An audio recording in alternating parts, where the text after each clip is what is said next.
আলহামদুলিল্লাহ, আলহামদুলিল্লাহ।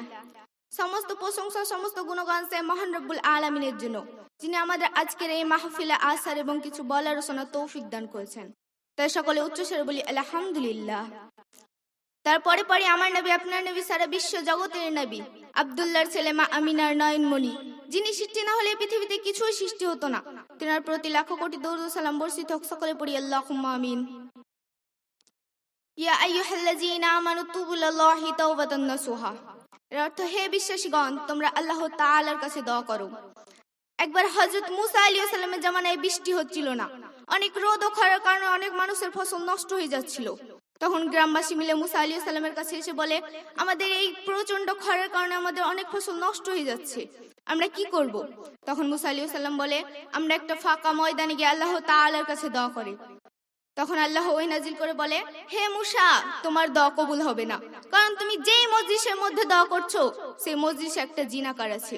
তুমি যদি তাকে উঠিয়ে না দাও, তোমার দোয়া কবুল হবে না, এবং আমি জমিনের মধ্যে বৃষ্টি বর্ষণও করব না। মুসা নবী চিৎকার করে বলে, জিনাকার কে আছো, ময়দান থেকে উঠে যাও, তোমার কারণে দোয়া কবুল হয় না। জিনাকার ভয় পেয়ে গেল এবং মনে মনে বলতে লাগলো, আমি যদি এখান থেকে উঠে যাই তাহলে সবাই জেনে যাবে আমি জিনাকার, আর যদি চোখের পানি ছেড়ে কান্না করি তাহলে সবাই মনে করবে আমি জিনাকার। জিনাকার এমন অবস্থায় পৌঁছে গেল, সে উঠতেও পারে না, কিছু করতেও পারে না।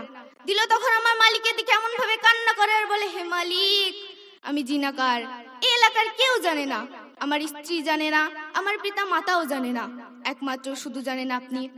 এতদিন আমার উপর রাগ করে সূর্যের আলো কিংবা বাতাসও বন্ধ করেননি। এতদিন আমাকে রহমতের চাদর দিয়ে লালন পালন করেছেন। হে আল্লাহ, আমি আর কোনো দিন গুনাহের কাজে যাব না, আমাকে মাফ করে দিন।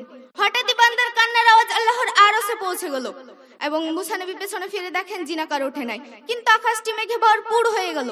তখন মুসা নবী আশ্চর্য হয়ে গেলেন এবং আল্লাহকে বলেন, হে আল্লাহ, জিনাকার তো ওঠে নাই, কিন্তু বৃষ্টি শুরু হলো কি করে?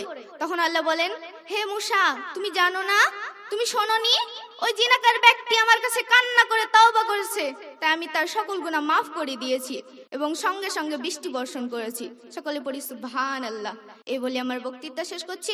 আমা আলাইনা ইল্লাল বালাগ। আসসালামু আলাইকুম ওয়া রাহমাতুল্লাহি ওয়া বারাকাতুহু।